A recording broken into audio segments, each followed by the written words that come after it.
Previously on Smallville Fanatic.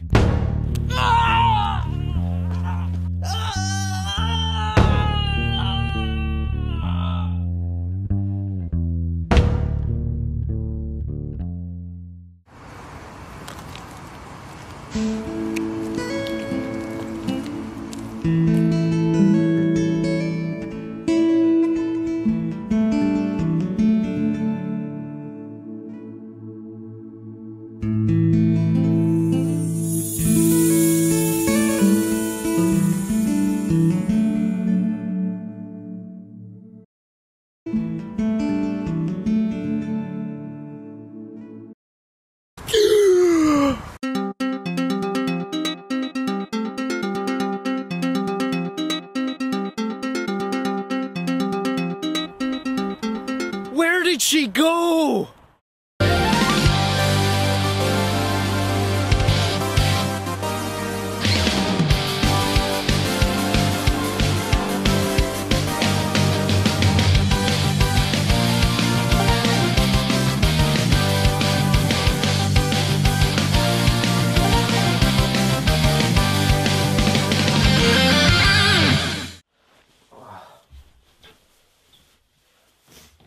Welcome to Smallville Fanatic Reviews. This is Season 1, Episode 16, entitled Stray.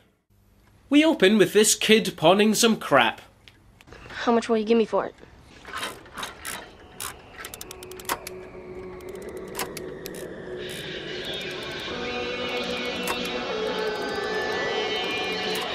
He then returns to his Bonnie and Clyde-style step-parents and tells them the pawn shop's safe combination. 45, 13, 29. Good boy. But how does he do that? Also, this kid introduces the re-fucking-diculous Warrior Angel comics. More on that later.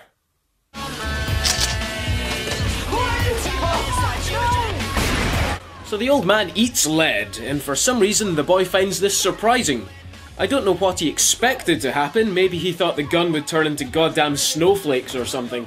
So the boy, named Ryan, runs through the obligatory hole in the chain link fence, only to get nailed by a car driven by... Martha Kent! I'm taking you to the hospital. Come on. The actor playing Ryan is also called Ryan Kelly, who later starred in some crap called Ben 10. But clearly the highlight of his career was playing Derek Reese at aged 15 in Terminator: The Sarah Connor Chronicles, which is the greatest series to ever hit TV. And whoever decided to cancel it deserves to be immolated. Have you managed to contact his parents yet? Other than knowing his name, Ryan claims to have no memory. Are you saying he has amnesia? Amnesia. True amnesia is extremely rare. It's most likely post-traumatic shock. True amnesia is rare. Is that why we've had 11 cases in the first 15 episodes? Someone should tell the writers. Wait, they had to write the line where the doctor said that amnesia is rare, so at least one of them must know? But they just don't care, do they? They just don't care! He doesn't really have amnesia though, he's just lying. It's unlikely all Ryan's cuts and bruises were caused by the accident. You think he's been abused?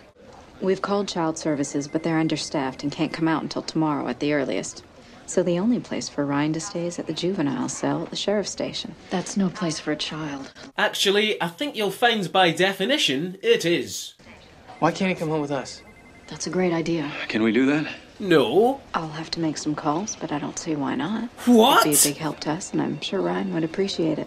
No! You can't do that! This hospital lets random people take abused kids away home? I don't even... But it's the Kents we're talking about, so it's all apples and carrots. What do you want for breakfast?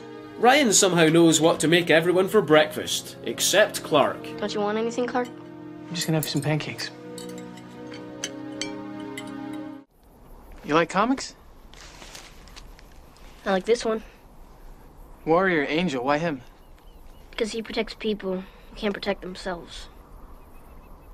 They have a superhero comic in a show about a superhero from a comic? Long story short, they all bond as if they were one happy family. Meanwhile, Lionel drops by with his quote of the week. The backbone of surprise is fusing speed with secrecy. Von Clausewitz on war. And he offers Lex a job in Metropolis. You want to keep me dangling so it looks like you're granting me a favor instead of receiving one? We don't need to play games, son. Dad, games are all we've got. Yeah, check it out. We got Warhammer, Necromunda, Hero Quest. Clark and Ryan are in the Talon when Lex arrives and confesses to be a huge Warrior Angel fan. Warrior Angel. I'm a fan myself. You know I have one of the Original first edition panels framed in your house. How'd you know that? You're rich? That's what rich people do, collect stuff. No! Stop talking about it! I didn't know you liked comic books. A strange visitor from another planet who protects the weak. When I was young, he was my idol, not to mention the fact he's bald. I have the whole collection. It's fucking Superman! Warrior Angel is a disgustingly thin veil for Superman. Lex just said he admires what is obviously Superman. What if Clark ever tells Lex, this comic shouldn't exist? Anyway, at several points throughout the story, Ryan tells Clark things that he couldn't possibly know. For example, Don't worry about him. He's going to leave. Lex's father offered him a new job. You don't know Lex's father. He would never do that. You gotta stop making up stories about people. pay attention to this picture, kiddies, it's important for the next scene. Ryan somehow senses his stepfather behind him and takes off. He hides in a dumpster and, wouldn't you know, a truck comes along to empty it before he can get out. Of course Clark saves the day by punching a friggin' hole in the truck. You see, it's just like the comic! You're safe now. And he says the exact same words! Fuck!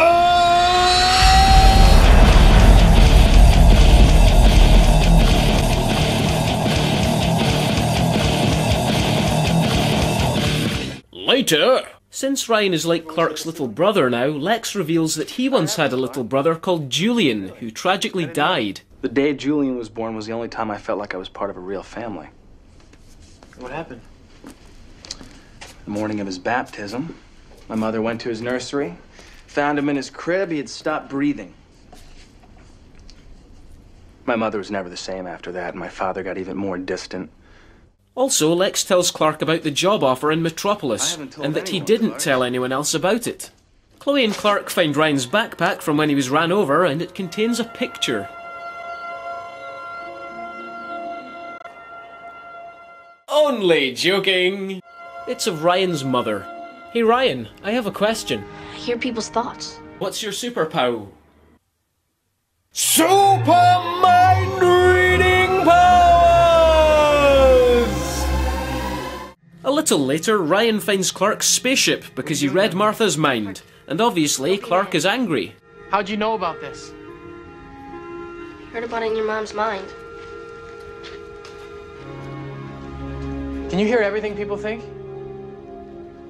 Only what's on the surface. What they're thinking at that moment. Except for you. I can't read your mind. Why couldn't I read your mind? Ryan explains how his mother died and his step-parents have been abusing him and using his powers to steal. They hit me. You have to protect me, Clark. You're the only one that can. Also, I can kill you with my brain. The stepmother appears and is posing as someone from Child Care Services. You say anything, and I'll kill them. You know I will. Ryan complies and is taken away. Mr. Kent, Child Services. I'm here to pick up Ryan. Later that night, the bad guys manage to kidnap Lex by impersonating his limo driver, which I'm sure is the smartest thing they've ever done. Ryan? Shut up. They use Ryan to extract Lex's bank details and toss him out the car. Now, I'm by no means a criminal mastermind, but I'm pretty sure this would allow Lex plenty of time to call the police and his bank and let them know who these guys are. The stepfather wants all the money for himself, so he shoots the stepmother and Ryan runs away. Ryan! Winning. If this guy's so trigger-happy, why didn't he shoot Lex? He could have inadvertently saved the world. Lex told Clark the direction they drove away in, and he finds the limo outside the bowling alley. Just as the kid is about to be shot, Clark throws a bowling ball at the guy.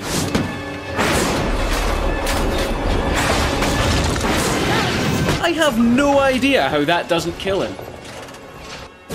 Wait, is he dead? He's not moving. Did Clark just kill that guy? Clark! It's okay, buddy. Come with me if you want to live. As usual, there's no hint of what now happens to the bad guy. Lex rejects Lionel's offer to move to Metropolis. Join me, Lex. Join me in Metropolis. And together, we can rule the galaxy as father and son. I'll return to Metropolis when I'm ready. At the head of an army? The conclusion is a goodbye scene with Ryan moving to a place called Edge City, because it's discovered he has an aunt that lives there. It gets cold in Edge City, so I packed some of Clark's old jackets. Something for you to grow into. Is that why Clark only has like one set of clothes? Because you gave the rest away? I know what you're worried about, but don't be. I'll keep Clark's secret. The music playing here is Five for Fighting's aptly titled Superman. There she is. You sure you're gonna be alright?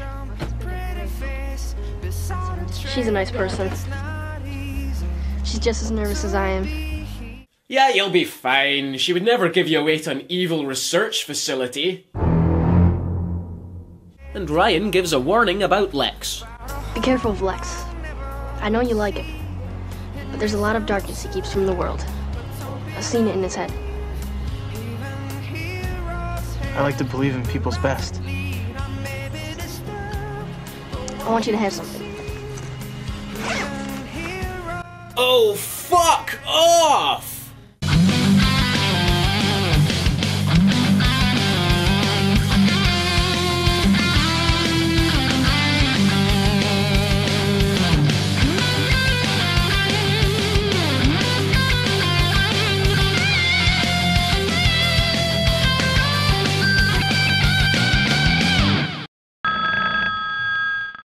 Yes, sir, it's me. No, sir. The plan with the Nicodemus failed. He had help from some woman. Yes, sir. I'll be keeping an eye on her. Of course, sir. We shall proceed to the next stage as scheduled. Goodbye, Mr. Writer.